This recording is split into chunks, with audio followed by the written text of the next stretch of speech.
Well, here we are with another beautiful Saturday morning, and this is the AM 1150 Garden Show with Ken Salvail and Don Burnett. You betcha, we're here to answer your gardening questions. And Ken, it's just a lovely stretch of weather. That rain the other day was very nice. I like it. It's beautiful. It's been great. It's been. I'm glad to see the heat kind of move on. Wane a little bit. Wane a little bit. And this rain just freshens things up. So I'm enjoying it. Other than the allergies, my allergies have jumped up out of nowhere, and it's like something is blooming out there that I don't like for some reason. The only allergy I have, Ken, I'm allergic to country and western music. Oh, yeah. But other than that, I'm good. That can be debilitating. Just kidding. You country fans out there, I love country. Well, sort of. Actually, part of it I do. Let's not go there. Let's do the tips and plants of the week. I think that's what we should do. You betcha. Tips and plants of the week. Whoa! My tip of the week is you don't have to have a huge garden space to get a lot of production and pleasure from your vegetable growing. We're doing it with a very little space in our yard. And we've got lots of stuff we're eating crazy. Like I'm going to talk about that later on. Plant of the week is garden beans. I mean, why not? We're full of beans, Ken. We are full of beans right now. We got beans coming out the ears. The only thing we don't grow is corn, but we'll get on. We'll move on. So there's time for that. That's right.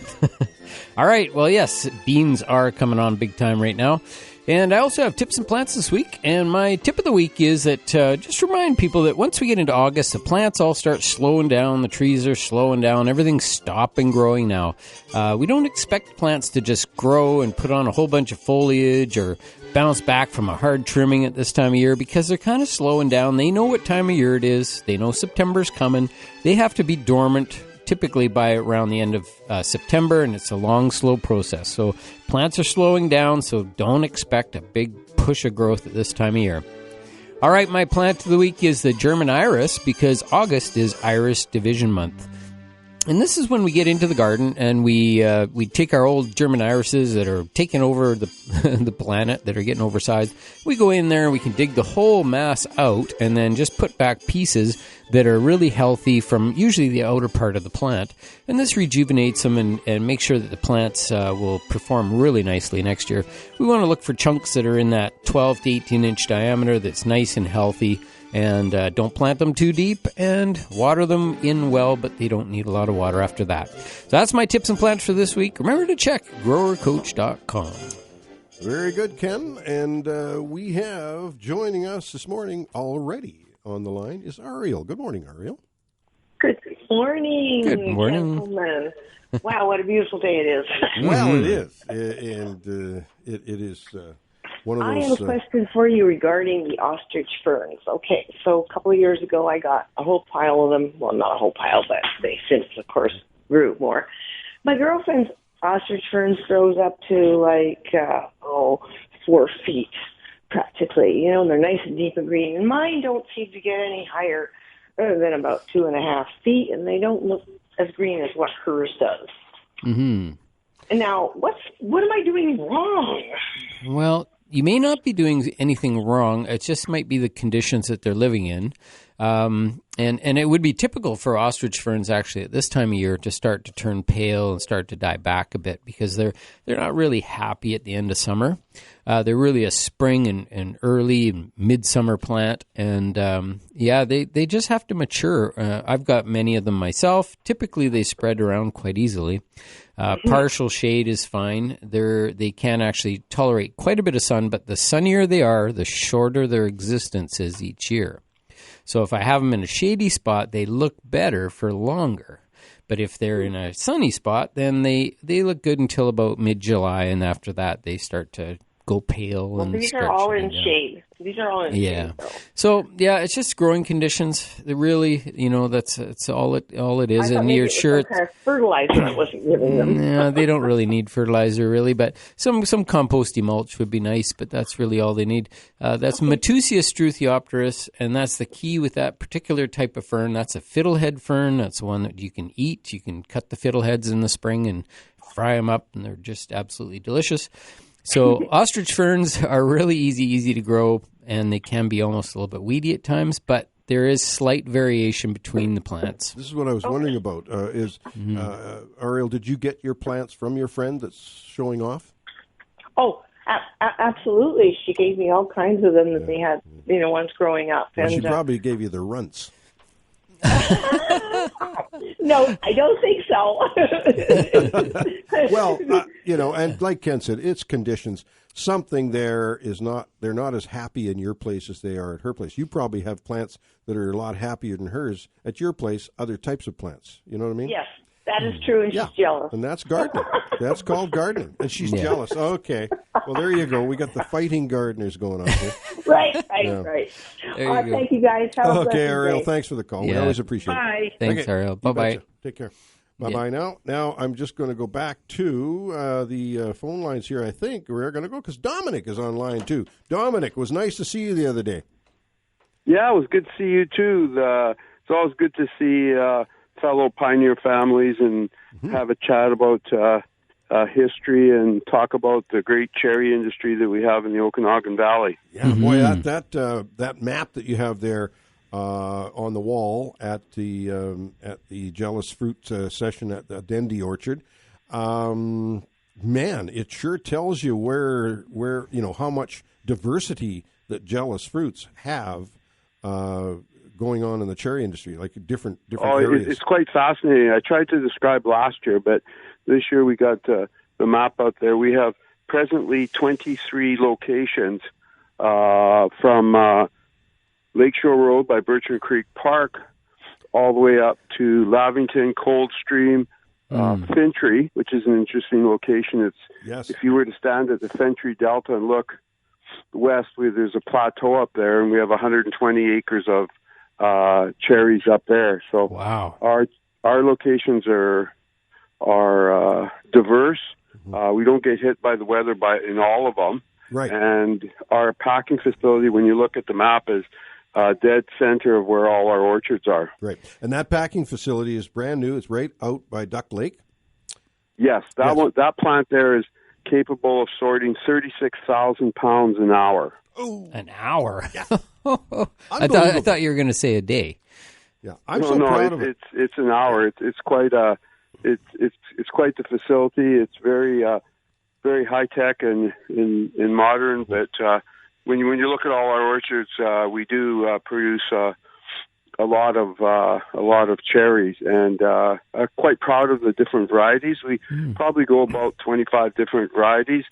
This week we've got 5. We've got Regina, Lapins, Sam's, which is an old variety, Cordia, and we have Rainiers, the yellow. Oh, you got some Rainiers. Oh, I'd love to try those. Now, tell us about the methodology you use to make your cherries so much crispier and beautiful than what you might see. I'm not putting anybody else down, but I'm just saying, some of the cherries you buy in the fruit stands, the regular fruit stands that are just kind of out in the heat and whatever, yeah, they have a bit of refrigeration facilities, but what is the process? Just run us through the process of when you pick them. You always pick in the morning and start there.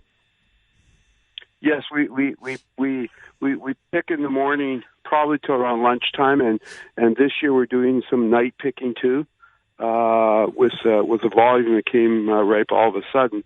But when they're picked, then they're brought to the packing facility, and they're what the system is called is hydrocooled. They go through a system of cold waters, which crisps them up. If you can get them in that cool water really quickly, adds to how they firm up. And then they go under a mechanism, a computer screen, which turns each cherry 360 degrees, takes a picture inside and out, and then a poof of air more or less tells it which box based on what the computer says. And when it goes into the box, the bag is called a modified atmospheric pressure bag, which when stored 2 degrees above freezing, it emulates the atmospheric pressure like the cherry is still on the tree. And that what really extends the life of the cherry, and that's why the hydrocooled system is so important to the cherry industry. Wow. Science. Well, I can tell you the cherries that my sister bought the other day when we were there, she is raving about them, and the whole Sunshine Coast is raving about them. She might be my dealer there, eh? Yeah, she could be your dealer. Yeah, That's right. go. My goodness, they're good cherries and big fatties. And interesting to be able to safely, as you've got under the COVID sort of system here, you've got a little cherry, each cherry in an individual tasting cup, so you don't have to worry about anybody has touched the cup or the cherry, and you use all the precautions. People are quite pleased with that. We wear masks when we serve the customers and individually, and we throw the little container away. Yep. And people say, well, you should wash them out. That just won't work with the number of people we have with those little cups. But once we put the cherry in there with gloves on, and once the person takes the cherry out, the cup gets destroyed. So there's really no chance of the COVID spreading because of how we're handling the cherries. Well, it's great. And it's such a comfortable place up there. You know, it's partly old and partly new. You know, like the old shed that you work out of has been there for years, and it's almost like going back in time. It's really a pleasant, pretty visit. much. And the one advantage too is when people come up here, I can show them how the trees are pruned. I can explain the irrigation system, and it's quite interesting because people that have never picked or pruned a tree, I'll ask them the question, well, where would you put the ladder? And they say, well, it's pretty obvious right here. Well, they're pruned for that purpose. The branches are lateral. They let in a lot of sunlight. So there's some scientific method to it. And I also explain how there's different rootstock, and the rootstock gets budded on with the varieties that we want. And the rootstock is chosen based on the soil analysis that's done. So it's very, very scientific, and even scientific to the point where we'll do a soil analysis in the spring and determine what fertilizer the trees need. And then through the growing season, we'll do a leaf analysis and then see what's lacking in the fruit and on the leaves, and then we'll apply foliarly what's needed. Same sort of thing as a human being was taking a blood test and needed more iron or potassium. The same thing's done with the trees. So we can adjust it during the season to make sure that the tree's getting all the right, we call it micronutrients, but vitamins could be another term used. You know, and the resulting cherries that you have there are just superb. Really enjoying them.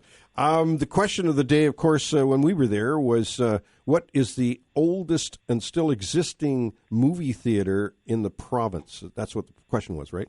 That stumped a lot of people. It was Powell River. It was 1913. Wow. And it's still there. The theater is still there. Amazing. Yeah, and my sister today is, how long is Highway 97 in BC? Oh, how long is Highway 97 in BC? Yep. Long enough to get through BC. Oh, thank you. I knew you were a wise guy, but I didn't think you were that wise. Wise cracker. Yeah, I know. Oh, I like that wise cracker. Wise cracker. Look at Dominic, we always appreciate hearing from you, and we encourage people to go up and visit you up at the Jealous Fruit Stand at the Dendy Orchard on Pooley Road out in Glenmore, Old Glenmore. Not Glenmore, God.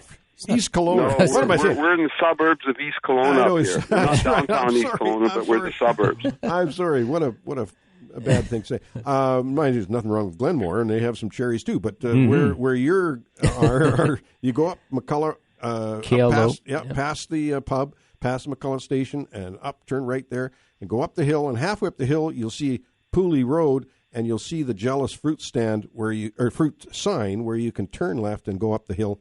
Make a sharp correct. turn. And the other thing, when you mentioned Glenmore, we do have an orchard on Valley Road North in Glenmore too. Yeah, there you go. All over the place. You can't. Yep. Yeah, I mean, you can't hide from you guys. That's right. Thanks, guys, and thank you for supporting agriculture. We appreciate it. You betcha, Dominic. Thanks, Dominic. Thanks Take care. Call. Yep. Bye. Bye-bye. Yeah, there you go. Wow. Yeah, big operation, and but still a family kind of owned. The Gain family owns it, and very, very, very good family and very hard-working family. Yeah. 250-862-2525 to get through to Ken and I today. We're having a good time, and we're going to take a short break, and we'll be back with more AM 1150 Gardens.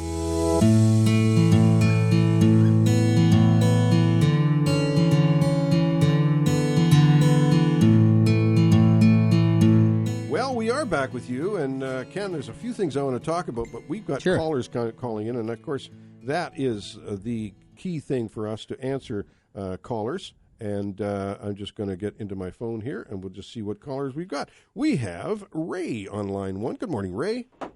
Good morning, guys. How you doing? Excellent. Good, thanks. So we're harvesting our garlic yesterday and today, and it turned out really well. But I remember listening to you guys yesterday, or to Dawn last Saturday, and you say you had a special garlic that you really like to plant, and I couldn't remember what the name was. R-A-S-A, Rasa. R-A-S-A. Yeah, Rasa. Nice big bulb. Oh my goodness! If you email me, I'll send you a picture. It's just nuts. It's so big, and we just haven't tried it yet. So I mean, big is not always good, you know. But it's not like elephant garlic. No, what? It's big? It's way bigger than elephant garlic. What? Oh, it's the bulb is 4 inches in diameter. Wow, it's huge. Oh, wow, that is huge. It's huge, and the individual cloves. There's about 4, maybe 5 cloves on each bulb, right? Wow, so they're huge, huge cloves. But you can slice them and make a sandwich. Well, we're going to try it out. I mean, like I say, big is not always better. Maybe our little garlic that is very healthy this year and doing well. Maybe it's got a better garlic taste. And garlic. We've had good luck with the Russian garlic. Yes. Mm-hmm. Yep. And, they bulb up pretty nice. Yep, but I thought I'd try these because I heard you talking about how large they were, and I thought I'd try them for next year. Mm-hmm. Rasa, R-A-S-A. Well, that's great. Thanks very much, guys. You're very welcome. Thanks for the call. Yep. Bye-bye. Thanks for calling, Ray. Bye-bye. I've got all our garlic out in the sun right now, just kind of drying cooking. Yeah, you betcha. That's what we do too. Yep. You bet. With ours, as soon as they started to sort of collapse, which they do sometimes, and that's when we pulled them. So that was about probably 3 weeks ago, I guess, for us. So nice. Yeah, and they're okay. They're not fabulous. Like we don't have the best garlic ground, but maybe next year. We've got Ray joining us. No, that was Ray. That was Ray. Sorry, Ray. We've got Bert joining us. Good morning, Bert. Good morning. I wonder if there are any tame berries that are like a huckleberry. I mean, we've got the blueberries, but the huckleberry over in the Kootenays, we had huckleberries. Mm-hmm. Is there any tame plants like that? Well, that takes a little bit of research, but there likely is, because I think that these are some of they're like a low bush blueberry, because they're all blueberries. They're part of that family. So they are, but a low bush type rather than a high bush type. And so, that's interesting. You would have to do a bit of research. But I grew up in the East Kootenays, and every year we used to go picking huckleberries and with the bears and everything. It was just par for the course, but it was sure a treat. And we, as kids especially, we I think we ate a lot more than what we actually kept. So, Bert, I'm just quickly cheating here and looking it up on the internet. And huckleberry is a term that is used in the U.S. to describe numerous variations of plants, all whom bear small berries that assume different colors, such as red, blue, or black. The plants collectively belong to the family Ericaceae, a family of flowering plants commonly referred to as the heath family. Now, that may or may not be interesting to you, but basically it's a kind of a broad name given to a number of the little blueberry-type family. And I think, as Ken said, that's probably what you're seeing in the Kootenays is the low bush blueberry. Yeah, and then the varieties that we sell in garden centers will be often the shorter ones, which are often the best for us in the Okanagan anyway. They seem to grow better than the taller ones. Mm-hmm. So, you might be getting pretty close just by buying the low bush types that we get here. Often they have the word north in their name. Right. Northern blue or northern or north ski is another one. There's a lot of good ones.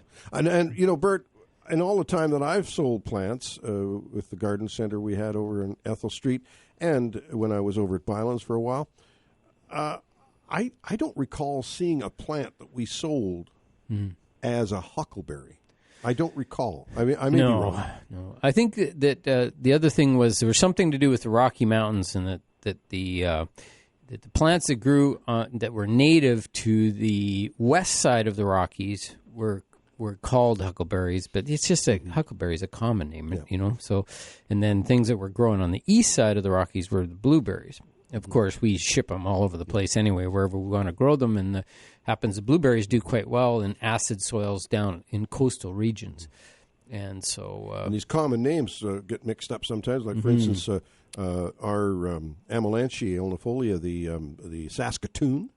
The Saskatoon is called a serviceberry when you're in the States. They don't know what a Saskatoon is. Of course, they don't know where Saskatoon is either. But. All in the Kootenays, we had them.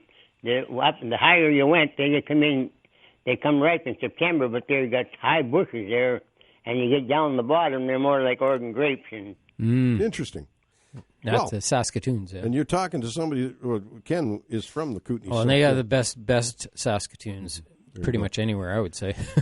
Bert, thank you very much for the call. We appreciate it. Thank you very much. Okay, buddy. Yep. Take care. Thanks, Bert. Bye-bye. Okay. Now, we're going to go to Dan. Good morning, Dan.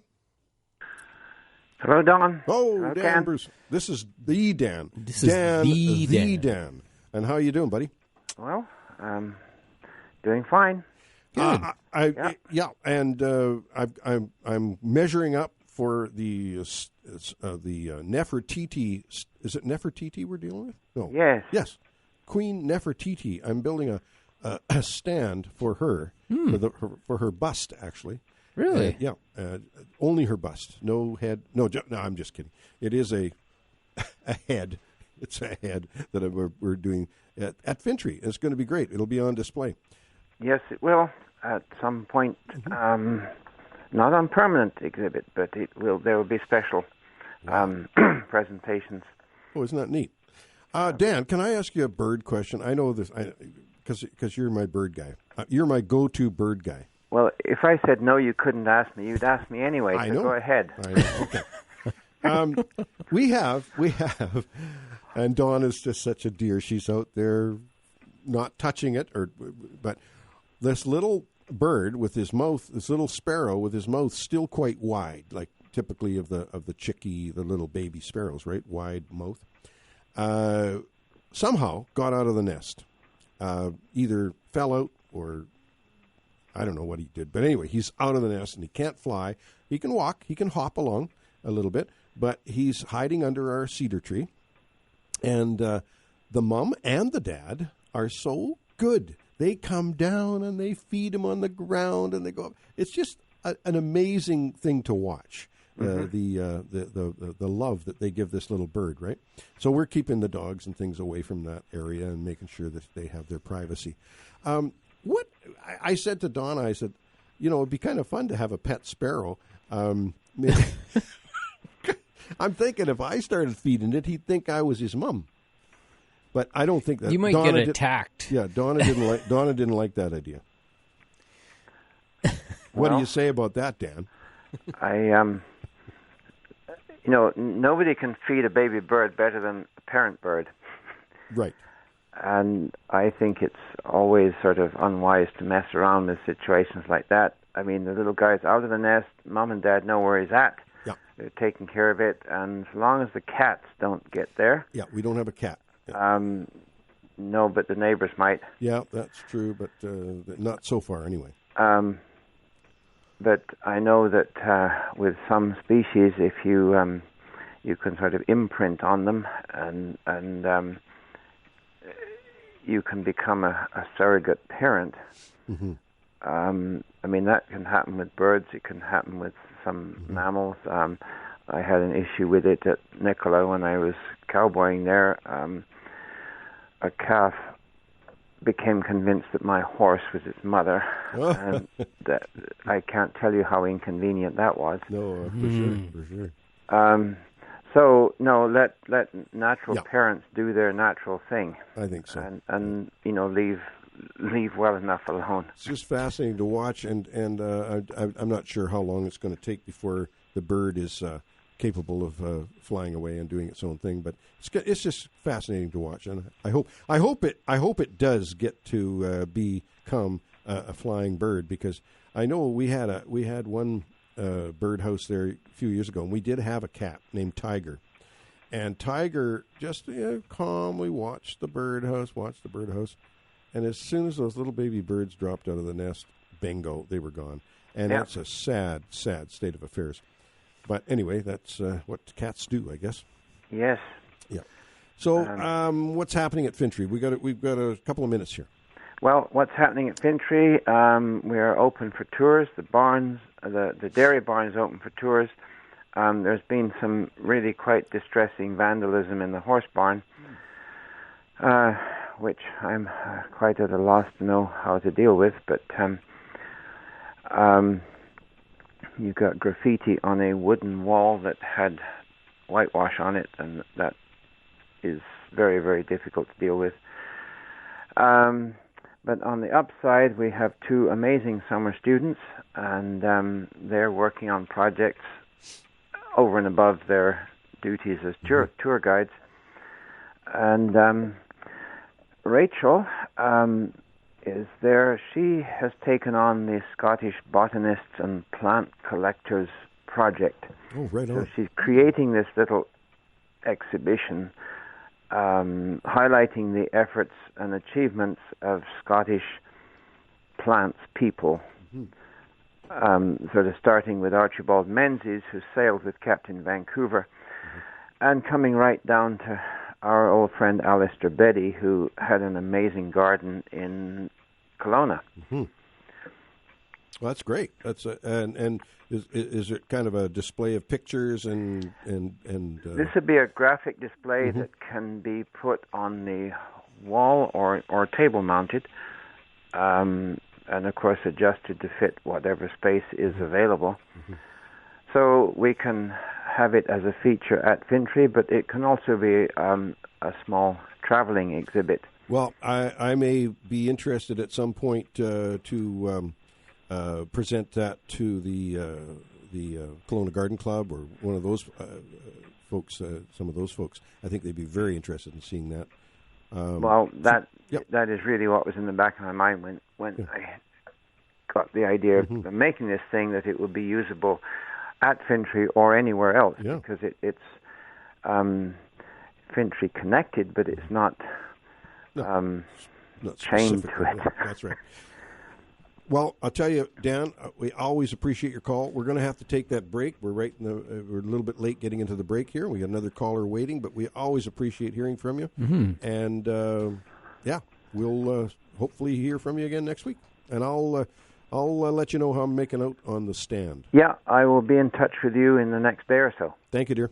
Okay. Okay, bye. Okay. Bye. Thanks, Dan. Okay, we're going to take a short break right now and be back. We've got callers waiting, and we appreciate your patience. 250-862-2525 to get through to us today. And Ken and I will be back with more AML.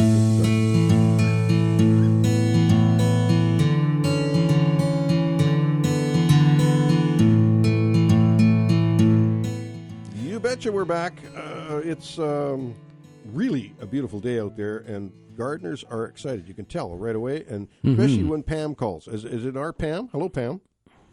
Good morning. That's our Pam. Good morning, Pam. I can be your Pam, yes. I am a very excited gardener, yes. We are right in the middle of just the glorious growing season. Everything is so productive. And even if there's always the give and take of gardening, right? Like some things work this year and didn't work last year, or whatever. But I just find that the overall net gain is just so interesting and so exciting. Got a couple of things I wanted to share and a question for you. Okay. One, I just want to encourage any gardeners out there who haven't truly bought into the value of compost. Man, oh man, I am seeing the value year by year, the productivity, the size, the color, the resilience of my plants, and I think most of it comes down to more compost, better soil. That's where you got to start. So that's just my little tip. That's my tip if you care about it.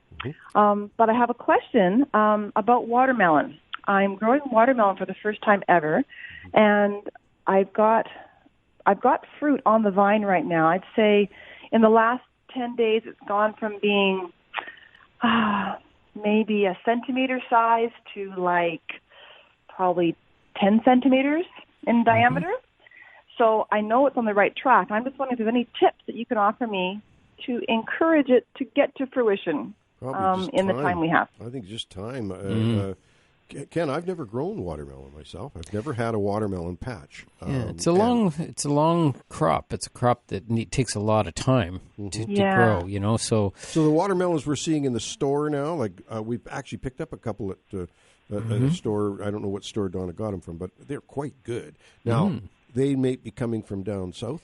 Oh, yeah. They grow a lot of watermelon down in Soyuz, and there's some that come from the coast. So in the Okanagan, right? Yeah. But this would be about these would be early varieties. But a lot of them would be quite a bit later in the season.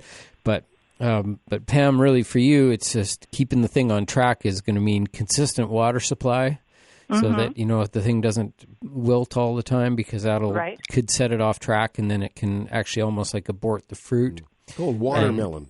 Yeah, they need a lot of water. Take a hint. And then also the blossom end rot problem that a lot of cucurbits and that whole family, the melon family, can suffer from. You don't want to run into that issue where they run out of calcium. And so any of those tips and tricks that you would use on your tomato plants or on, say, zucchinis, that sort of thing, that would prevent the end of the blossom end of the fruit from suddenly collapsing and rotting. Right. That means applying, the food-grade calcium to the entire plant and the fruit and everything. And that will help bypass that problem and, will help to get you through to fruition. Well, excellent. Pam, let us know, because I'm always interested in watermelon. I love watermelon. Are yours the seedless type or seeded? I think they're seedless. I didn't actually choose the seed. I'm part of a citizen seed trial that I signed up for at Seedy Sunday. Oh, cool. And they sent me tomato, kale, and watermelon seeds. And I was actually reluctant to plant the watermelon because I thought, oh, man, what are the chances of it actually going somewhere? And I tell you, the last 10 days of hot heat we've had, I think, have been a really great trigger for it. I've kept the water on it, and I've put them, I'm actually growing them in pots, large pots, on my south-facing roof deck. So I think they are bathed in a lot of heat. Well, keep us in the loop. Keep us in the loop, Pam. So we'll see how it goes. Yeah, you betcha. It's an interesting experiment. Thanks for the call. Appreciate it. Bye-bye. Bye-bye now. Thanks, Pam. Okay, we've got Lynn joining us. Good morning, Lynn. Good morning to both of you. Good morning. A fine day today. I have a couple questions. One question, I planted scarlet runner beans this year, and a friend of mine has too, and he got 4 beans, and I haven't got any beans on my plants. Have you run into any problems like that at all? A couple of years ago, my beans weren't producing, and I said to Ken, what's wrong with my beans? He says, you just need more time. Sometimes they take time. And temperature, yeah. Temperature can be a factor as well as like when you go through a period of heat, they will sometimes produce some flowers, but the flowers don't always set into beans.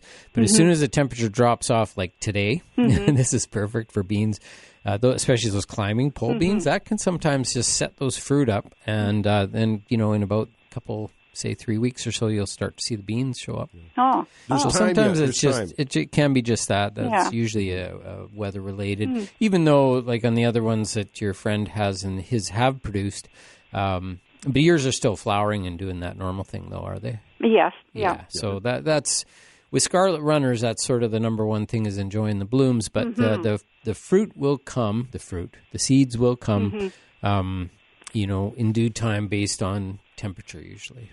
Lynn? And I have some beautiful tomatoes. I got the seeds a few years ago from your friend Saul. Oh, right. And I have one tomato that's 7 inches in diameter this year. Those monster tomatoes of his. Oh, they're I don't know beautiful. where he got. I think he originally got them from Italy. Right. But I'm telling you, they're great. Meaty. And I also have a pink magnolia tree, and we've had it for about 2 or 3 years. And there's like a second trunk going straight up from the bottom branch, and it didn't produce any blossoms or anything this year. And I was wondering if I can cut that off instead of having 2 trunks going up the top. Are these magnolias grafted, Ken? Oh boy! I'm wondering whether coming from the rootstock. Yeah, they're not, as far as I've ever seen, they're not typically grafted. Okay. They're done by cutting. And so that means that variety, even though it didn't bloom this year, it would likely bloom next year. Yeah. So, but you can do that. It sometimes is a symptom of a bit of a clogged artery situation going on that happens in plants. Is that if you have a plant or a tree that's growing and it's looking relatively normal, but it seems to be slowing down in its annual growth, and then all of a sudden you get a shoot that comes from the base, and then it just surpasses the entire tree, and it grows really quickly and vigorously, and it gets to be a fairly good size right quickly. It's kind of maybe telling you that maybe the main trunk that's there is suffering from a bit of a clogged artery issue, where it's having a hard time getting nutrients up and whatnot. So what the roots are saying is, we're super healthy and we want to grow. We want to get some stuff going. Yep. So they just put all their energy into that extra shoot and kind of bypass the old part. And they're trying to literally, like, they're just, let's just say they're healthy. So it's a sign of really healthy roots. But it could also be a sign that the upper part of that, the main magnolia tree, could have a bit of a clogged This is no joke, issue. Lynn. Get some aspirin. And clogged arteries. Get some aspirin and crunch them all up into water and water the plant with the aspirin. But I don't want two trunks going straight. Well, if you don't want the trunk, just cut it out. And the thing is, it's better when you're cutting a trunk out. It's better to cut it out when the trunk is small than it is to wait till it's huge, because the bigger the cut, the worse it is for the plant. Yeah. So, but do I have to put any sealer on it or anything when I cut it off? No. The new science says no. Oh. Just don't leave it. Don't cut it flush to the tree, because that would potentially kill the the original tree. So maybe like half an inch or something, or an inch maybe to be safe. And not on an angle. It'd be straight across that branch. It's a little tricky, because once you get that, it'll tend to sucker from that point every year moving forward. But it's just a matter of clipping those off. But it will be like, should I cut it like the branch is right straight up and down? So should I cut it straight across or up and down? Always straight across. Oh. Yep, it makes a smaller wound, and it's better for the tree. Yeah. Okay, well, thank you very much, and have a good day. Thank you, Lynn. You're welcome. Thank you. Thanks for calling. Okay, bye-bye. Bye-bye. Now, we've got two callers waiting, but we're going to have to take a break, unfortunately. We'll take that short break, and we'll get the two callers before we have to take the break at 10. I guarantee it. We'll be back with more AM 1150 Gardens.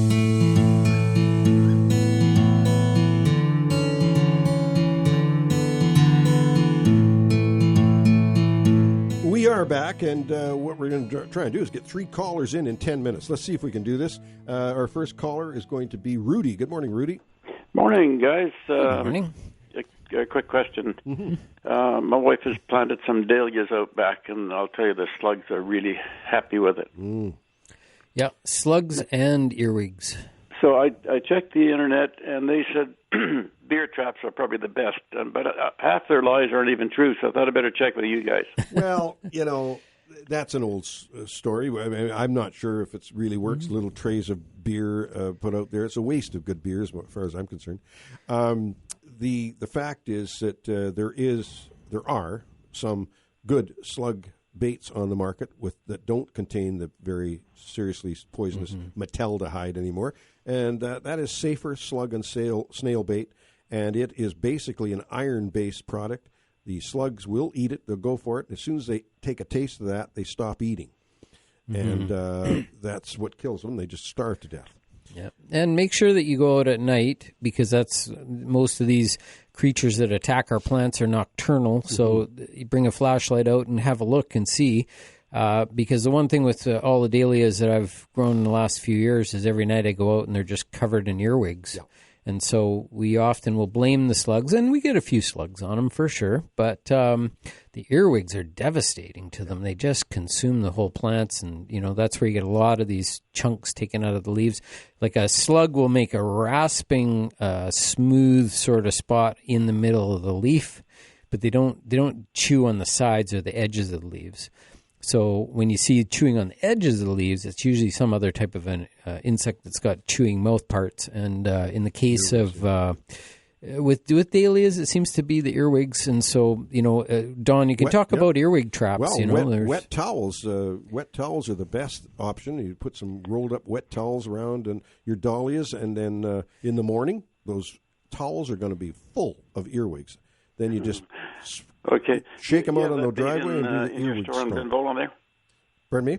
You have that bait in the store. The bait, there is slug bait in the stores, safer slug bait, and there's also some earwig control as well. But I think the earwig control might contain 7 or something like that. And I mean, if we want to steer away from some of those things, you may want to do the towel trick.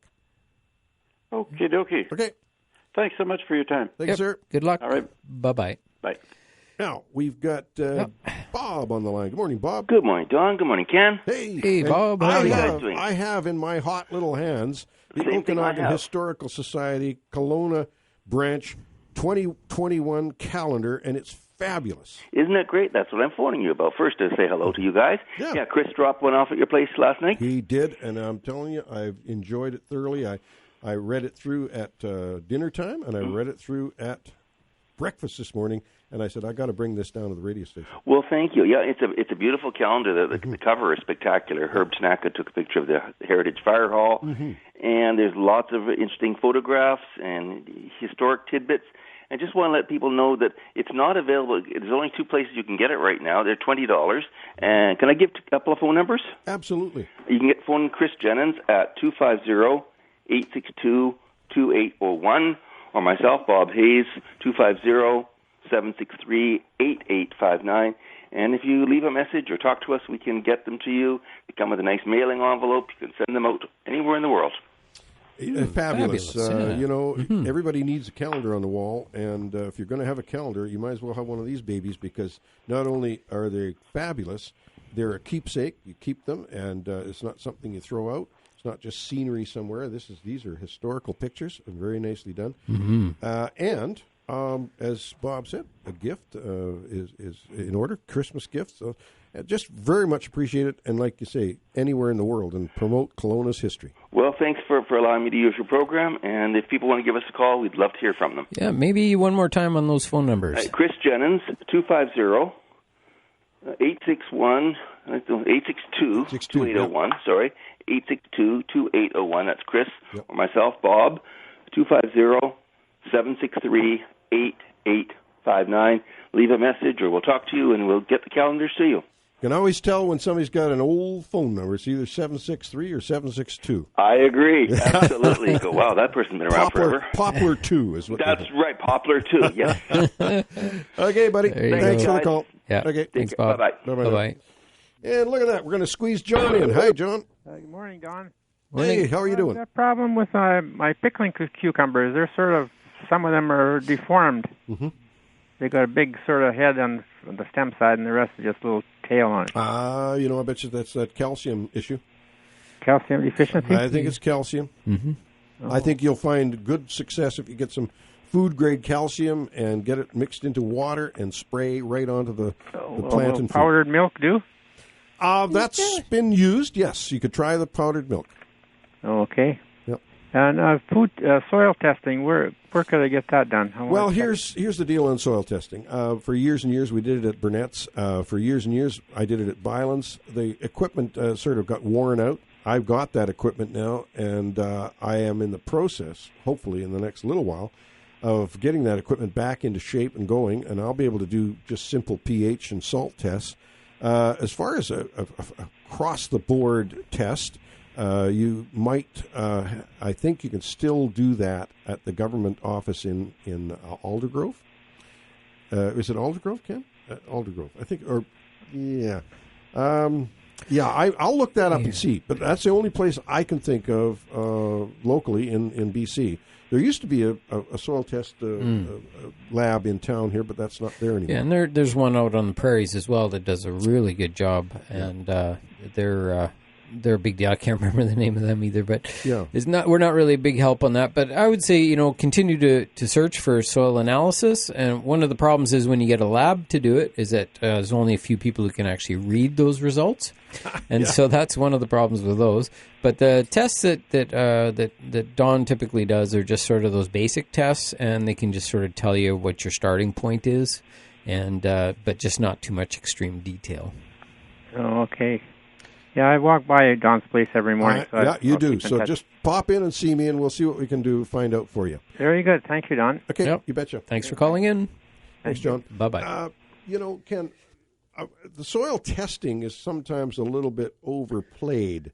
I always said back in the day when we had the garden center, if you test your pH and your pH is like 7.8 or something, it needs to be adjusted, brought down.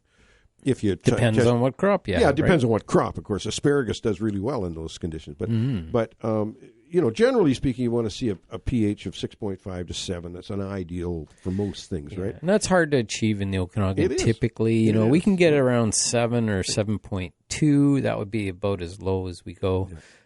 So we crave for acid conditions, and we have to be really careful the way we use lime, because lime is calcium, and lime does make the pH go up, and that's one of those things that we don't necessarily like in the Okanagan. We want the pH to go down. 250-862-2525 to get through to us. We're going to take the break for the news, and Ken and I will be back with more AM 1150 Garden Show.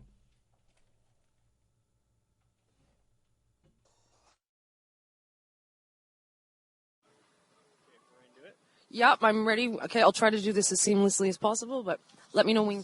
Say when. Okay, we're rolling. Okay. Good morning.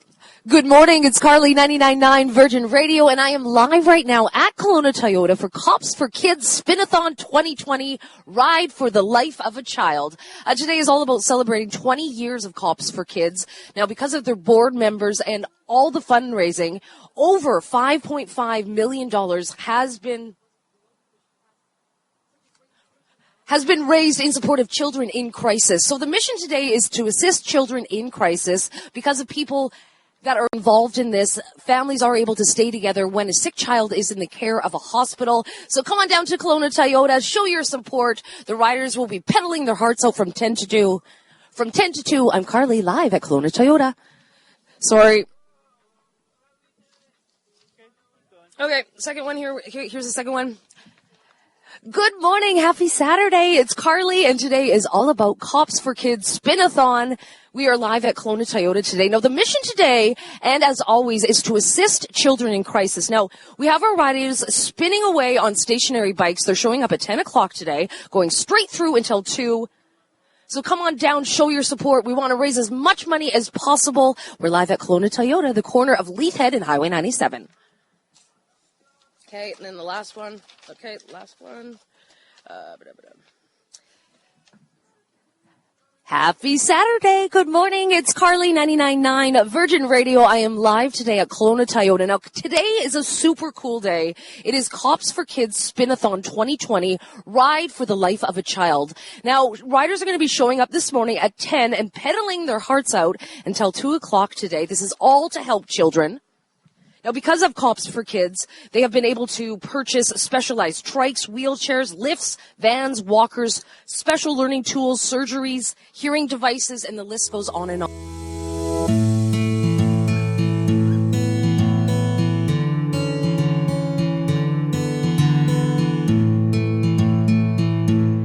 Right on. And Ken, you've got some exciting things coming up in the fall. You've got a surplus of some of your landscape materials and whatnot, that you're having a big sale, right? Yeah, we're going to do a yard sale. So we have a compound or a yard, and it's like out in Lake Country area, but it's actually in the city of Kelowna, and it's at 349 Carrion Road. And over the years, over 25 years of landscaping, we definitely have compiled a bunch of stuff that I think, from anybody doing a little bit of landscaping, this is maybe an opportunity to pick up some, there's going to be at least some freebies available, and there's going to be lots of really, really good deals. Like, it's like a yard sale, of course, and we do have plants. It's one thing that in our business, we do collect a lot of plants over the season, and being Labor Day long weekend, we're thinking that that'll be a great time to do some planting. And opportunity for us to clear out some plants that we've gathered throughout the season. And we actually have quite a few plants, lots of perennials and some shrubbery, but mostly perennials and some grasses, that sort of thing. And we just want to invite everybody out. We're also going to be doing, I don't know if some people have been keeping tuned in, but we've been distributing these geodesic domes that are used for greenhouse use. They have a bunch of other uses, of course. You can use them as yoga studios or whatever you like to use them for. And they come in all different sizes, but they're a geodesic dome. And ours will be set up as a greenhouse. So we should have it set up for that weekend. Our actual house is an 18-foot diameter geodesic dome, and it's going to be arriving this week coming up, and we're going to hopefully install it the following week. Apparently it only takes a day to install it, so we're going to get that installed, and then it's going to be really interesting. And so we'll invite people out to have a look at that too. So while we're selling some stuff, getting rid of some landscape bricks and blocks and any leftover stuff that we have, we just want to clear that stuff out so we can make room. Now that we have the geodesic dome, we're going to start putting that thing to work and growing some more plants, that sort of thing. So we just, again, want to invite people out. So that's going to be the Labor Day long weekend, which I believe is around the 5th of September. And it's going to be on the Saturday, and it'll be running from about 10 a.m. until about 3 p.m., and then I'll be there. So if people want to come and ask questions or bring bug samples or any of that kind of thing, we can do that too. So it'll be sort of an open house-ish type thing, and check out the geodesic dome and buy some plants and take home some freebies, because we'll have that. And irrigation stuff. Man, we have a lot of irrigation stuff that might not be useful for us, but it could be really useful for other people. So we're going to try to get that all out there. And again, we just want to move it out. We don't like the old stock. And one thing we get a lot of is irrigation timers, because over the years, we've done a lot of, say, upgrading or renovating of irrigation systems, and with that, we collect these timers, which are perfectly good. Mm-hmm. It's just that what happens is people need to go to a bigger size. They need more zones or whatever. So then we must have about 20 or maybe even more than 20 of these irrigation timers that are still perfectly good, and they're professional style. But, instead of paying, $300 for them, you can get them for about $25. So Ken, what's the date again? That is going to be on the long weekend, Labor Day long weekend, which I believe is the 5th of September. All righty. There you go. They sound like there was some sort of music playing in the background. Oh, that was my phone. I'm going to have to, I will call her back. Okay. This is a client. So, Ken, that's great. And they might even see Don Burnett creeping around there. Maybe, yeah. You never know. Hey? Could be hiding out behind the trees out behind the... So that date again, Labor Day weekend, right? Saturday of the Labor Day weekend, which I believe is I think it's the 5th. I'll just check right now. Okay. It takes me like 1 second. It is the 5th, 5th of September. You betcha. Okay, we're going to go back to the phone lines, and we'll remind people of that as we go through the next couple of weeks, too. Yeah. Betty Ann is on the line. Good morning, Betty Ann. Good morning. Good morning. I'm hoping you can help me with a little bit of a mystery in my garden that I found on Thursday morning after that beautiful rain Wednesday. So I've got Shasta daisies, beautiful white ones, and next to them are, I think they're, is it Roger Klein bee balm?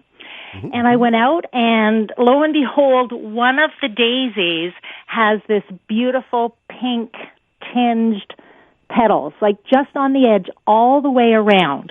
And I'm looking at it, and it's not just faint, it's quite remarkable. And I'm going, what the heck happened here? Because I check my garden every day. It wasn't there yesterday or the day before. And right beside it, there is one of the bee balm blossoms, a little bit taller and maybe 2 inches away. And the only thing I could think of was, with all that beautiful rain on Wednesday, it just came down so beautiful and gentle, I wonder if it died the daisy next to it. Yeah. And I Googled, and sure enough, you can use especially the brilliant bee balm as dye. And then today I got up and I thought, oh my God, I did take a picture, but I thought, was I just imagining? And I went out, and it's a little bit faded today, the pink, but it was the only one, and and I looked to see, are the roots really close? Because that magic of, dyeing a chrysanthemum or whatever, a different color, I thought, but no, it was not pink the day before, and after the rain it was pink. So have you ever heard of that, or was Mother Nature out there with a paintbrush, or some garden fairies? Or I have sort of heard of a similar thing where some flowers that were sort of leaning over a painted deck, and the deck was white, and then after a rain that white edge had a little pinkish color to it, because it actually it leached out some of the color out of the bloom. So I've seen that before, and Monarda is one. This particular bee balm is one plant that may be prone to that. And so that's likely what has happened. There is a possibility that sometimes if the dye gets down into the roots, just as you had mentioned, that the plant actually sucks it up and it affects the flower color. But but as you know, as there's a whole bunch of white flowers and only one of them turns pink. It's kind of mysterious a little bit. Sport. Yeah, it's hard to say. But you want to keep an eye on that. And then what you want to do is maybe even, I would just say take that picture. And then next year, come back and see if it actually returns, because it's not a common thing for those Shasta daisies to turn pink naturally. No. So if you did find that next year and it came back and now there's 5 flowers that are pink, well, then you're in the money. So then you can retire. In the money. You got yourself, and you're going to name it after yourself. Well, you know what my last name is Gardner. So, Perfect. Anyway, I just thought, I wasn't sure what magical thing was happening, but it sure did put, not that I need a lot of brightness in my day, because my garden gives it to me, but it was sure a neat thing to look at. Oh, you bet. That is cool. Yeah. Thanks, Betty Ann. Okay, thanks, guys. Yeah. Bye. Thanks for calling. Bye-bye now. Bye-bye. That's fun. And we've got Addie joining us. Good morning, Addie. Good morning, guys. Good morning. I have got a question about shrubs, flowering shrubs. Other than the rose of Sharon and the butterfly bush, what other shrubs can be planted where it's direct sun from sunrise to sunset? Hot. Hot. Yeah. Well, if you want to have flowers, is that your goal? Yeah. So one of the ones that blooms at this time of year is the Caryopteris shrub, which is known as the blue mist shrub. And they're one of the plants that's super drought tolerant and heat tolerant and even deer resistant and all those things, and blooms right through the month of August and often right through the month of September. So they're quite a nice summer bloom. And they're this lovely blue color, so they're a really nice one. Are they tall? Are they tall, or is it small? Not super tall, but you got to expect a plant about 4 feet by 4 feet. So that's considered to be a small shrub, small to medium-ish. Is there such a thing as a dwarf butterfly bush? Yes, there's many different forms. Really? Yeah, dwarf is a relative term. There's one called Lo and Behold, which is one of the lowest ones that I know of. And it just grows really low to the ground, only about maybe, I'm going to say maximum of about 18 inches tall. But it spreads. Wow. It's spready to about 4 feet or so. So it's kind of a nice, it's a nice shrub. It has its thing. It doesn't bloom late in the summer. It kind of blooms early summer and then finishes off. Only comes in the one color, which is sort of a blue color. And then when it's finished blooming, it's kind of messy looking a bit, so you got to clean it up, which is a bit of a pain from my standpoint. But in the other category where they're more they're just called dwarf butterfly bushes, and there's a whole assortment of them. And when they say dwarf, these would be about 4 feet high. And mine, I've got one that I've had for quite a few years, and it's just super reliable and beautiful, kind of reddish pink blooming color. And it's getting to be about 5 feet high now. But if you think of butterfly bushes normally being 10 feet high or even higher, these are really good options, and I'm so glad to see them surviving the winter easily and just being a success. What is the name of that one, the 4-foot one? Well, that could be a little difficult just because I don't have it on the tip of my tongue, but if you could maybe send me an email at some point, I can dig it out of my archive, and I'll send you the name, and then you can go from there. Great. That's fabulous. Okay. Can you divide the daylilies? Oh, for sure, yeah. And they can be done anytime now, really. The little Stella d'Oros are still happily blooming along. So I always let them bloom out. And then once we get around the end of August or early September, it's quite an easy time to do daylilies. And you can just dig the whole plant out, cut it up into sections, and chop off the leaves a bit so that you get down to about 3 inches tall, and then put it back into the ground, give it a good soak, and you'll get some small grassy-like foliage for this year, but next year it'll come right back. So with bone meal, you put bone meal in there? Well, they really like that. That's a nice thing to do, for sure. Okay, my last question is, I have a lilac bush that we inherited when we moved here 3 years ago, and it has never bloomed and it has never grown. What is it? What's happened to it? Well, depending on the variety, the best thing to do with lilacs is leave them alone, like as far as getting blooms, because if you feed them too much, they don't like that. They just go to foliage. And if you prune them, they don't like that. They just go to foliage. And so really what you do with lilacs is you sort of neglect them and just leave them on their own. And you give them occasional watering. They're not really big water hogs or anything. They are easy to grow. They're not fast, but they are easy. And they will eventually start blooming. And once they start, they're good to go.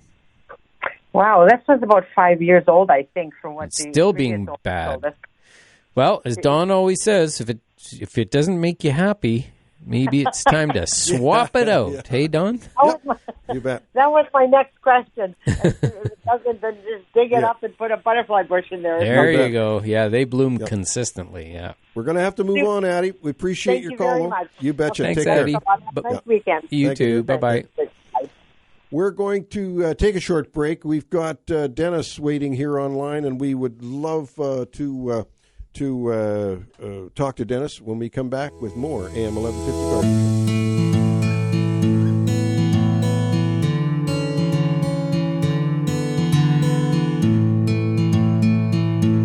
We are back with you, and we want to go right back to the phone lines here because we've had a very patient gentleman, Dennis, on line 3. Good morning, Dennis.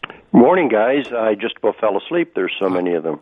So many commercials. The way it goes. We must be popular. Yeah, that's right. Okay. Anyway, my problem is I got a couple of things. First of all, I've got a rose bush that's got it's a new one to me this year. And first of all, I thought it had aphids. You know, it got the signs of aphids, a bit of a curl in the leaves, and you could see the white all over the buds. Then I'm starting to get the leaves are starting to go a little bumpy and some dead on the ends of some of them, and I'm not seeing that the bud on is really growing at all. And so I'm perplexed. I don't know what to do. Is this a new rose, Dennis? It was new this last year to me, yeah. New this year to you. Now, is there any new growth on it at all? Oh, I think there's new growth, yes. Yeah. Is the new growth looking okay? The new growth is looking not bad, yeah. I've got other ones, including a couple of new ones that have done a lot better, I'll tell you that. Well, you know, and each plant, every rose and every plant that in our gardens are individuals, and so they do react differently. But the indicator of the motors running is that new growth. If it's pushing new growth, the other leaves that have these symptoms on them, that could be just indicative of an event of some sort. Ken coined that phrase years ago when we were chatting about things in the nursery, and he says, I think there was an event out here. Okay. I said, what, Rolling Stones were playing? No. An event. Something happened. Yeah, something happened. And could have been aliens. Yeah, I could see that at your greenhouse. Yeah, yeah, that's right. But Dennis, you know, this event could have been something simply as they got a little dry once. Or simply it's not establishing quite yet. Transplant shock a little bit, or something like that. So the indicator is the new growth. The old leaves. The new growth, okay. Yeah, it's like if I started growing hair, I'd be really happy. You'd be watching that growth like crazy. That's an event. That would be an event. Yeah, for sure. The other thing is, guys, do I detect a change in the weather here suddenly? Yeah. Like we've had a cool down, but I don't like to be pushing the weather, but I don't know. This is kind of early, late August, if you know what I mean. I smelt a little bit of that. You can always smell it in the air. Right? Yes. Well, this morning driving into the show, I had to put my heater on. How weird is that? Yeah. And I see the temperatures for the rest of the week are, nothing fantastic for what we usually get in August. That's right. Right. Yeah. So that's my next question is, I'm thinking, correct me if I'm wrong here, of kind of readjusting my irrigation here, starting to turn things down a little bit. Well, that's all dependent on how the moisture is staying in the soil. I mean, you got to judge it by that, not necessarily the weather, because sometimes evaporation can happen. I'm a pretty heavy irrigator, so with my drips and everything. Yeah, so what you want to do there is that remember that the duration that it runs equals how deep you're watering. So that duration, I don't like to play with the duration much. I deal with the frequency. So if I want to water less, I pull a day here or there. You know what I mean? I just yank that day right out of there, and I just go there. Now, I don't need that day because I'd rather water well when I water and then let it soak in nice and deep. And then if I skip a day or skip an extra day, it's just not going to affect plants. Plants are used to rooting down deep to get that water that's kind of protected from the heat of the day. It's like a reservoir underground. So making sure that we water a long enough duration, but the frequency is what I prefer to cut out. And then once it cools off another level, then for sure, then you just can drop your whole timer back.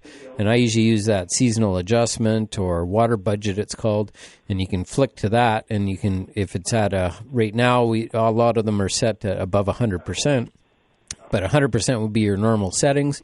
And then, once you get into September, you can drop that down to 90% or 80%. And it just... I got to read on how to use that. That's a good one. It's a good one because it does all your zones at one time.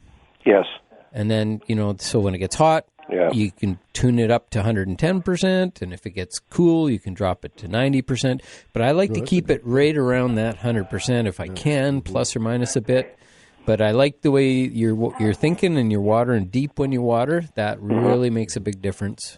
Well, Dennis, I just looked up my little app on my phone, and you're absolutely right. I'm seeing in the 14-day forecast 25, 28, 25, 21, 22, 22, 25, 28, 25, 24, 24, 25. Nothing up in the 30s, and at night it's actually going down like just to 12 and to 13. Interesting it is. This morning, Yeah, well, I mean, I don't mind this weather. It's great working weather, and it's still warm enough for plants. It's just not good for tourists. The tourists want to see the heat. Yeah, and we like to play in the pool a little bit, too. And, well, there you go. Yeah, you don't want to get goosebumps out there. Yeah. Anyway, guys, nice chatting, and thanks for the tips. Always nice to hear from you, Dennis, and thanks for your patience. You bet. Take care. Bye-bye. Bye-bye. Now, we're right back on track here. We're at the bottom of the hour, so we want to get right back on track. We've got no callers, but we do invite your calls, because after the break here, we'll take your calls, 250-862-2525. Ken and I will be back with more AM 1150 Garden Show.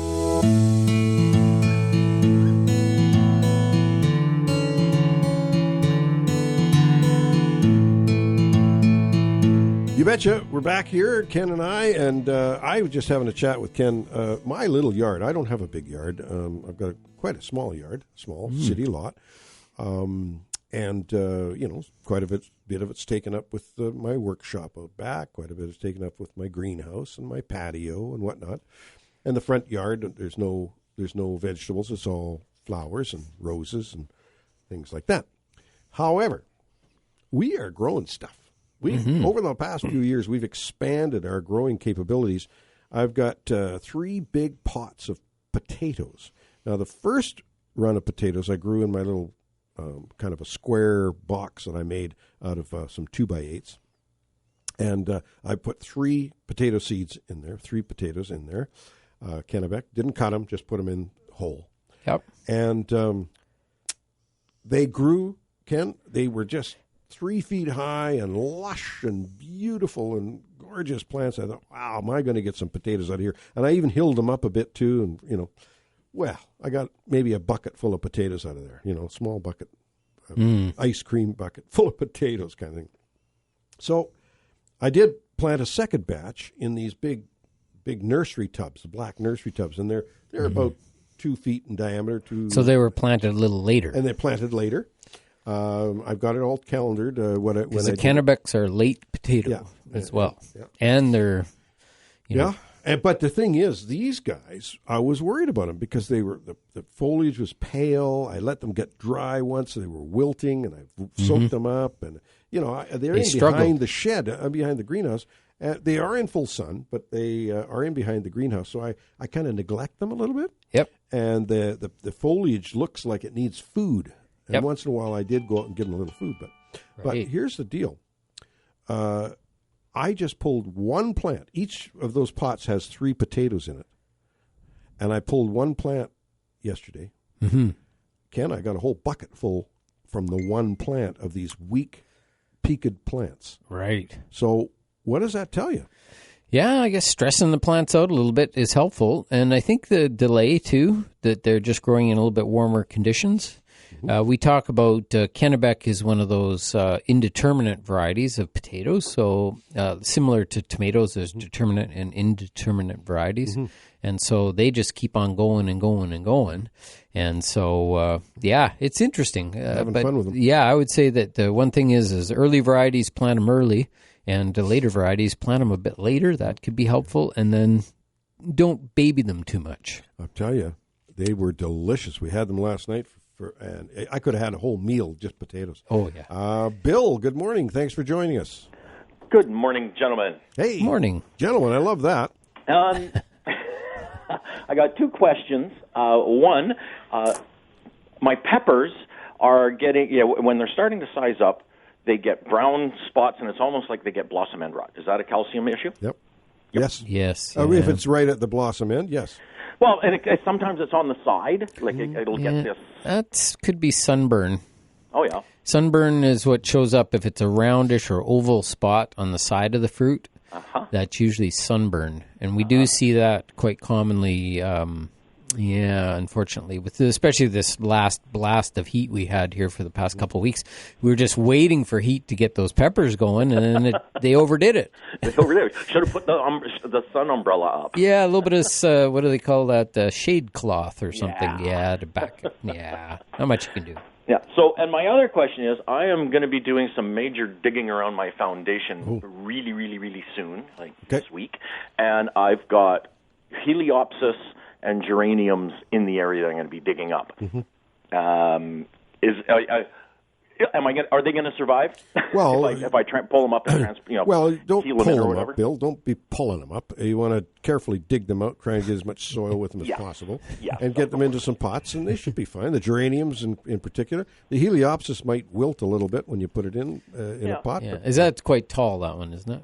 Yeah. Well, actually, I had to cut back the Heliopsis a couple of days ago just because I'm doing a bunch of prep work, and I literally I just cut everything down. Doesn't hurt it a bit.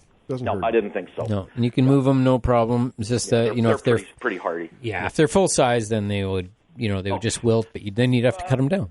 I think like I said, they're hardy. They've been here since the previous owner. Oh, perfect. So they're great. Great then, gentlemen. You guys have a wonderful day. You as well, Bill. Thanks for the call. Appreciate it. Bye-bye. Yep. Okay. Thanks for calling. Bye-bye now. Yeah, so back to my production on my little small acreage. Yeah. Very tiny garden.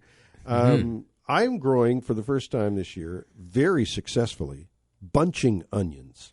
I got them from Stokes. You were saying that. And they are beautiful. I chop them all up on the cutting board there, the greens, and they're tasty. They've got a nice onion taste to them. I sprinkle them onto sandwiches, and, it's great.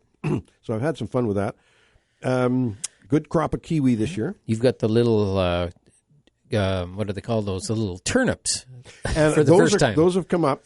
And they're looking good. But, of course... not quite ready yet. Oh, Ken, the radishes that I put in 3 weeks ago are good to go. Well, this temperature now we can grow fabulous. radishes in this heat, I'll tell you. Mm-hmm. And they're in full sun. Just keep the water up, and they are forming nice little radishes now, and I think they're going to be just about as big as the last crop. And that's what we needed with some cool weather. So like they've come through that heat, and now the temperature's dropped, and it's like right in the range that they love it. They love it, so it'll be perfect. So I'm going to put another couple of rows of them in now that I'm getting my onions out. Yep. I'm going to put some more of those in, and I got to put some more carrots. I'm going to put a big, long row of carrots in. Yep. Because they take a long time. Carrots don't grow quickly. Radish is quick. Carrots, they take some time. They do, yeah. And the rutabaga that I put in there, that should be ready in the fall. Lots of fun out there. And folks, there's in fact, there's a lot of people that have sort of taken up gardening this year because of the COVID thing, really. There's a little more time in their hands and whatnot. And they're looking to get some nice... right now, cool thing is, now we didn't grow any red onions, but you can't get a red onion in the store right now. No, that's There's right. some kind of There's a botrytis, some kind salmonella of a salmonella problem or something, coming up with the imports, right? Yeah. So anybody who has their own onions growing in the garden is so ahead of the game, you know? In fact, you better be careful because people come and steal them from you. They're becoming a hot item. They're going through onion withdrawal, maybe. Oh, I'm telling you. Well, there are a lot of onion producers in BC, so I think if we can keep our, Yep. I'm sure that there's going to be some coming down the pipes. Should be fine. Yep. They were just worried about the imports. Yep. Ken, did you plant some of those this year? Some of those Which Kelseys?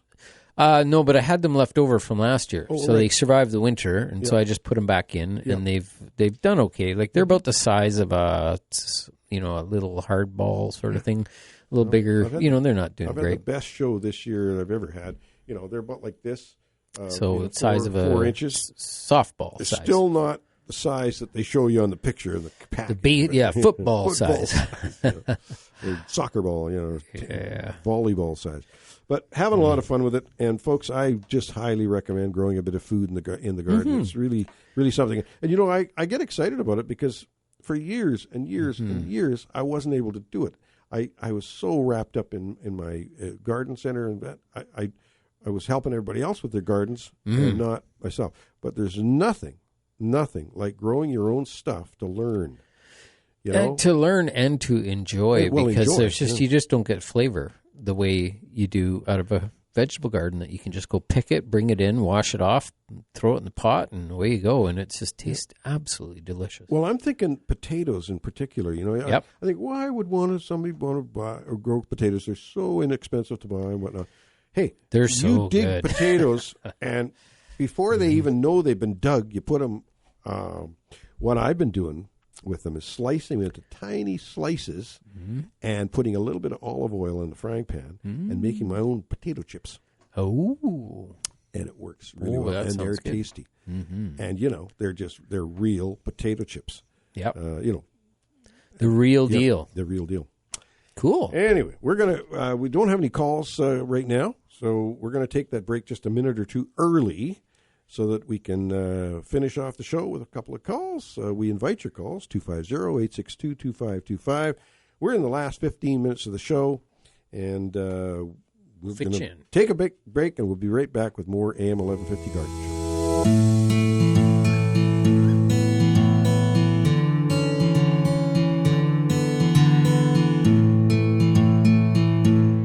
Okay, we're back with you for the last few minutes of the Garden Show, and we've got Dennis on the line. Good morning, Dennis. Good morning, guys. I've missed a lot of the Garden Show this morning. I've been doing things and didn't hear everything that was going on. But I've got a large area in my garden where the cabbages and the onions and the peas and everything were, which is vacant at the moment. Did I hear you say a few minutes ago I could plant carrots now? No, you've missed half the show, Dennis. It's not our fault.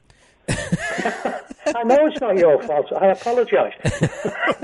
Saying. You'd be very unhappy if I didn't listen to you. I know. You're one of our oldest, I don't mean in age, but that too, but the oldest listeners out there, long-term original listener. I think you were our very first call when we were on CKIQ back in the day. Anyway. Oh, a long time ago. Anyway, Dennis, yes, I'm putting more carrots in. And radishes. I just keep planting. Yeah. So, is there any specific type I need to get for this time of the year, or just get the normal Nantes and what have you that I usually buy? I think so. I've just got my Stokes variety. I can't remember which one they were. I just kind of, Donna and I, just before Christmas, we sit down, we look at the Stokes catalog and say, oh, some of this, some of that, and so that's I can give you the variety I've planted, but I think they're all pretty good. Okay, well I'll run out today and get a packet from. We live on the west side, as you know, so we've got a good nursery just up the road. Yep. Yeah, and you could probably get away with some of the cooler crops now, too, like the lettuce and spinach and that sort of thing, because they'll just get going, by the end of August here, and then it's supposed to cool down a bit in September, but you never know, it could get hot. But ideally, if the weather stays reasonable, it'll be great time for lettuce and spinach and radishes and all that stuff to grow in September. Oh, well, I'll go and get that, because I grew spinach for the first time this year, and we were eating it for a few weeks. Then I kept picking it, but all of a sudden it bolted and it all died off. But while it was growing, we had some beautiful meals out of it. Right, and at this time of year, I don't think you'll have the same issues with the leaf miner as you do earlier on in the spring. I didn't have any problems with him, would you believe? I had no insect problems on it at all. Well, that's good. You must be living right. Of course. Anyway, nice talking to you guys. Always Thanks for good the information. Appreciate it. Always good to hear from you, Dennis. Take care. Yeah. Say hi to Barb. Yeah. Will do. Thanks, Bye. Dennis. Bye-bye.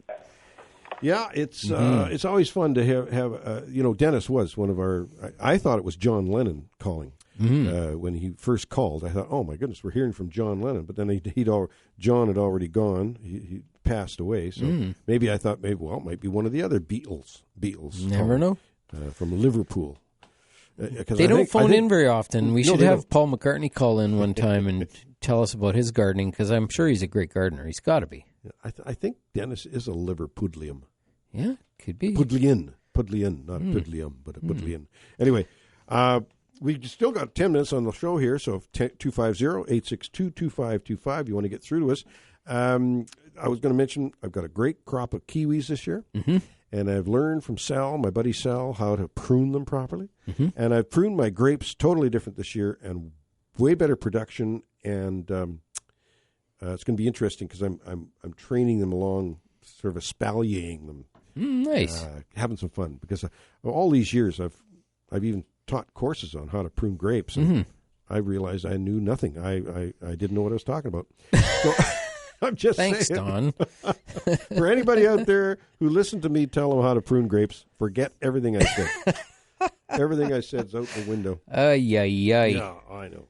I'm sort of there's half actually, kidding. of course. There's more than one way to prune grapes. I mean, but you're just discovering, you're fine tuning it. You're fine tuning it now. I think my old methods in that is fine. It's just that it wasn't as pretty. I still got crop, but it wasn't as pretty, And so I'm like you say, there's many ways to prune grapes. There's many ways to skin a cat. Anyway, I'm going to go back to the phone lines, and Hubert is on the line. Good morning, Hubert. Hi there. Question. You guys have a good way to get rid of voles? Voles, yes. Well, voles are tough because they are like a field mouse, and they eat stuff above ground mostly, and they get into junipers quite commonly, chew the bark off them. In the wintertime, they live under the snow, and they eat your lawn, and they eat all kinds of vegetation. So it's a real tough one. The only thing I say about voles is that there's one time a year when you know they're going to be starting to store stuff away for winter, and that's the time of year when you have to focus your attention, and that's typically around the last week of September through the month of October. That's when they're storing stuff away, and that's where you can take advantage of some of the baits that are available for them. There's multi-feed baits, which are typically the ones that you'd want to use. And there's single feed and multi-feed, and usually use a multi-feed, which means they'll take that bait, they can consume it, and then they can take it back to their nest and store it. And then what happens is that eliminates the nest. And then that reduces the population. So you need to do that, but it's typically only that month of October when you can really get them. So other than that, they seem to be everywhere all the time. And so this multi-feed, is that like a poison or something? Yeah. It's an anticoagulant they use now. Rather, they don't have the old strychnine and that sort of thing, which is a good thing. But the anticoagulants are relatively safe. Secondary poisonings are very rare. Mm-hmm. But I have a sheet that tells you how to make a little tea, PVC tea thing that will stop the birds and other animals from getting in and getting at this bait.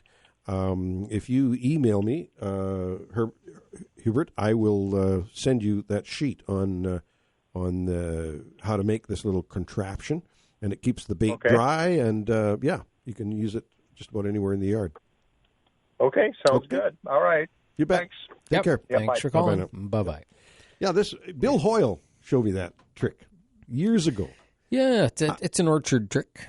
Yeah, it's just a way of what it is it's a feed station, right? And it keeps the bait dry, and other animals can't get in or don't bother getting in. You don't see the quail running into these tubes and. Well, they can't get into a little tube like that. But the mice I don't can. think. Yeah, inch and a half is usually what Bill used to use because he had lots of inch and a half pipe. Yeah, it works great. And but using those feed stations, that's the way that they're done. Typically, you can hire companies to come in and do that as well. You bet. It's just it is very expensive because it's not a small job. It's a big job, and it's not one visit. It's about 10 visits. Labor intensive. So it's something that you typically want to do yourself. And there's a little bit of there's probably a lot more tips that I could give you on that particular topic, but. That's the first starting point. Is just think of the fall. That's when they're going to hoard all their food, and single feed products are going to kill the most before it gets back to its nest. But multi feed, it doesn't kill them right away. It takes multiple feedings to kill them. So that's the thing. And typically that zinc is what's used, but but it depends on the company. But you have to make sure that you're getting the right product. So find out which one's single feed and which one's multi feed. Good information, Ken. There you go. Well, probably not enough time left on the calendar here on the daily clock to take any more calls, but we can certainly mention the fact that right in my hot little hands here, I have the new Okanagan Historical Society calendar. Yeah. I highly recommend it. It is something that if you bought one of these, it comes in a nice mailing envelope, so you could send them anywhere in the world to your friends. Promoting Kelowna and its history.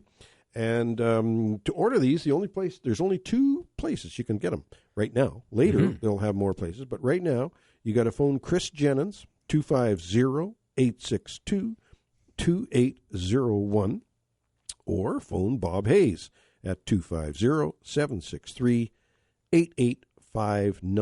And that's the Okanagan Historical Society's Kelowna branch,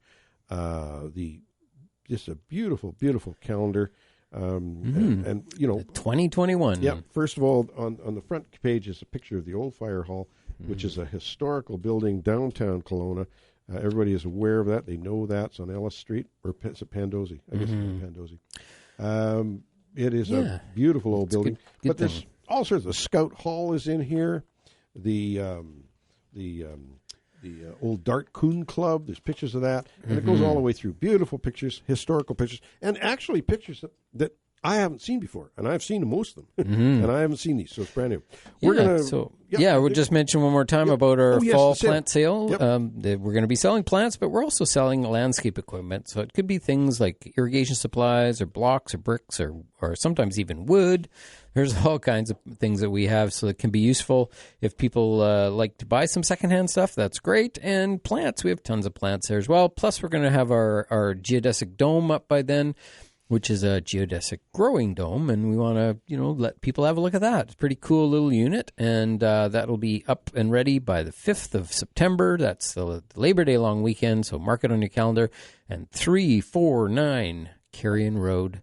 That's in sort of in Lake Country, but technically it's really in Kelowna. Yeah, it is. It's on across the border there, But that's a historical thing too. There's a story behind that. Yeah. 349 Carrion Road.